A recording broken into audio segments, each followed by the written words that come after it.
Madame, Monsieur, bonsoir. Après un moment de pause, l'équipe de Relais TV est plus que déterminée à vous relayer les temps forts qui ont marqué cette semaine. Commençons par éplucher la synthèse des news en déballant les grandes lignes. Négliger la santé des plantes, c'est négliger la santé alimentaire. Dans cette optique, les acteurs clés de la santé des plantes en Afrique centrale et de l'Ouest ont organisé une grande conférence ayant pour thème créer des synergies pour renforcer la santé des plantes dans l'approche One Health. Restez jusqu'à la fin, vous aurez plus de détails. On pourrait se dire que la CAN Maroc 2025 rime à pas d'une tortue, mais c'est tout le contraire. Voici que dans ce journal, nous vous dévoilerons le tirage au sort des poules de la prochaine Coupe d'Afrique des Nations. C'est une désolation pour la République démocratique du Congo qui vit actuellement un chaos, une guerre entre le Rwanda depuis quelques semaines. Le bilan provisoire de personnes tuées pèse une triste réalité. Les acteurs clés de la santé des plantes en Afrique centrale et de l'Ouest, mais aussi au niveau international, notamment la FAO, l'Union européenne, l'Union africaine, etc., se sont réunis à Abidjan les 4 et 5 février à l'occasion d'une grande conférence ayant pour thème créer des synergies pour renforcer la santé des plantes dans l'approche One Health. C'est à l'initiative du Centre régional d'excellence WAVE, un mot anglophone, Central and West African Various Epidemiology pour la phytopathogène transfrontalier, le Centre international pour l'agriculture et les biosciences et le Comité permanent inter-État de lutte contre la sécheresse dans le Sahel. Les plantes constituent la base de la chaîne alimentaire et sont essentielles à la nutrition humaine et animale. Or, elles sont aujourd'hui menacées par les maladies émergentes, les ravageurs et les impacts du changement climatique. Cette rencontre entre experts de différents pays et institutions s'avère donc nécessaire. Il est donc impératif d'intégrer pleinement la santé des plantes dans les stratégies One Health en raison de son influence sur la sécurité alimentaire parce que des cultures saines garantissent une production animale stable et de qualité, réduisant ainsi les risques de malnutrition et de famine. Arsène Kobea, directeur de cabinet du ministre de l'Enseignement supérieur et de la Recherche scientifique, a assuré que la Côte d'Ivoire jouera un rôle actif en mettant en place des programmes de recherche transversaux, en facilitant l'échange de données entre les experts santé humaine, animale et environnementale et en intégrant la santé des plantes comme un pilier fondamental de cette approche One Health. Si les CEE vont signer un mémorandum d'entente pour mettre en commun, mutualiser nos moyens, partager et se fixer des objectifs pour atteindre les objectifs que nous nous sommes fixés. La locomotive est en marche et ces trois entités-là se tiennent main dans la main pour tirer tout le monde. Tout ce qu'on dit là, s'il n'y a pas de financement, on ne peut pas avancer. Donc nous avons ces bailleurs-là, non seulement la Fondation Gates, mais le FCDO qui est là. Mais c'est aussi le moment de lancer un mot à nos gouvernements pour qu'ils viennent aussi en soutien pour nous aider à aller de l'avant.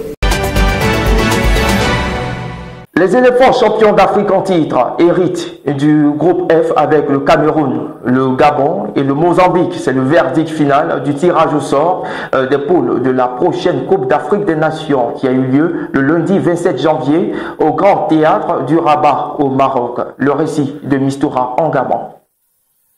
La Côte d'Ivoire, tête de série pour la 10e fois de son histoire, retrouve le Cameroun, quintuple vainqueur de la compétition, dans son groupe comme lors de la CAN 1984, 2000, 2002 et 2015. Le Gabon, déjà présent dans le groupe de la Côte d'Ivoire pour les éliminatoires de la Coupe du Monde 2026, sera l'autre adversaire des vainqueurs de la CAN 2023.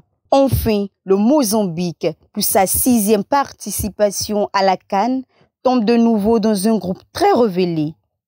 Pour rappel, la CAN se tiendra du 21 décembre 2025 au 18 janvier 2026. Rabat, Casablanca, Fès, Agadji, Marrakech et Tanger sont les 6 villes choisies pour accueillir les matchs de la compétition. Le coup d'envoi sera donné le dimanche 21 décembre au complexe Moulay Abdellah de Rabat. Après une avancée, une autre Ivoirienne vise un record Guinness. Le portraitiste et paparaziste Mylène Françoise Amon représente la Côte d'Ivoire depuis le 5 février 2025 en tentant d'établir un record dans une discipline artistique du Guinness World Record. L'objectif est de réaliser le plus long marathon de portraits au monde pour inscrire son nom dans l'histoire. Plus de détails avec François Kofi. Mylène Amon, la paper artiste qui veut entrer dans l'histoire des records Guinness, dans le but de relever ce challenge, s'est fixé pour objectif de créer en 120 heures, soit 5 jours, 150 portraits, mais pas n'importe lesquels. Il s'agit d'œuvres en illusion optique sur papier. Sa technique repose sur la découpe minutieuse du papier combinée à l'utilisation de l'arme de contreplaqué et de peinture. Je découpe du papier afin d'obtenir un portrait en illusion d'optique, explique-t-elle. Elle a dévoilé plusieurs de ses œuvres en noir et blanc, notamment des portraits de plusieurs personnalités publiques. Tous ont été réalisés grâce à une découpe précise de papier blanc, donnant un effet visuel bluffant. C'est à la place BAE de la commune de Yopougon que ce marathon se déroule et qui prendra fin le 10 février. À ce jour, aucun record Guinness n'a encore été établi pour les portraits en illusion optique sur papier. En revanche, dans le domaine connexe de la peinture, l'étudiant nigérian Chancellor Agotou détient depuis janvier 2024 le record du plus long marathon de peinture avec 100 heures consécutives, soit 4 jours et 106 tableaux représentant des célébrités, des aliments, des plantes et des animaux. Au-delà d'entonner l'abidjanaise et de hisser haut le drapeau de la Côte d'Ivoire, j'ai décidé de soutenir une cause noble, celle du cancer infantile. Même si nous ne pouvons pas guérir le cancer ou faire disparaître la douleur par magie, nous pouvons poser des actions avec un cœur de charité et d'amour envers ces adorables âmes innocentes qui n'ont pas demandé à être malades. Vous souhaitez nous accompagner dans ce élan de solidarité? Alors ne manquez surtout pas le rendez-vous du plus long marathon artistique mondial du plus grand nombre de portraits jamais réalisés au monde.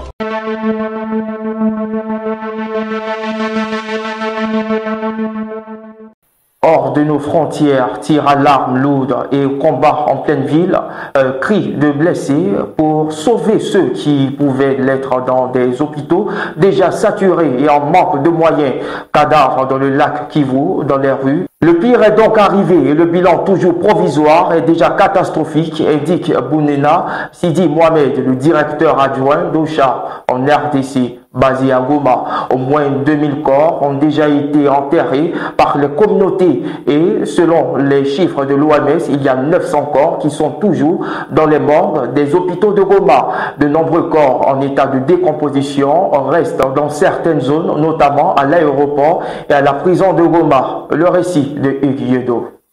Les organisations humanitaires craignent des épidémies.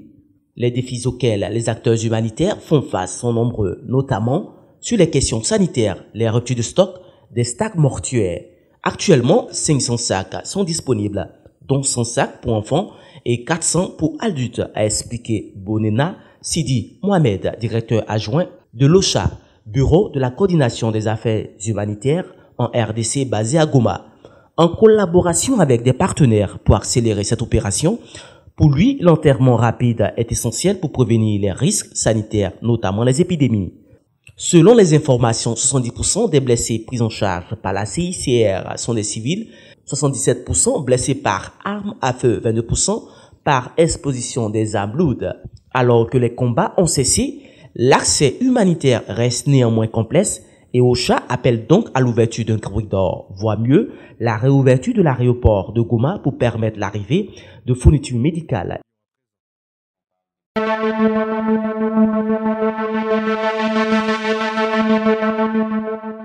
Lors d'une interview, le président ukrainien Volodymyr Zelensky a déclaré être prêt à des négociations directes avec son homologue russe Vladimir Poutine et d'autres dirigeants pour mettre fin à la guerre lancée il y a bientôt 3 ans. Le Kremlin a jugé vide de sens les déclarations du président ukrainien. On espère que d'ici peu, tout rentrera dans l'ordre. Voici quelques informations qui ont marqué cette semaine. Merci à l'équipe rédactionnelle et technique. Rendez-vous est pris pour la semaine prochaine, semaine des amoureux. À ce titre, retenez ceci. Si ton mari te trompe, ne le trompe pas. Cherche plutôt à connaître la cause, ce qui déterminera ta décision. Bonsoir.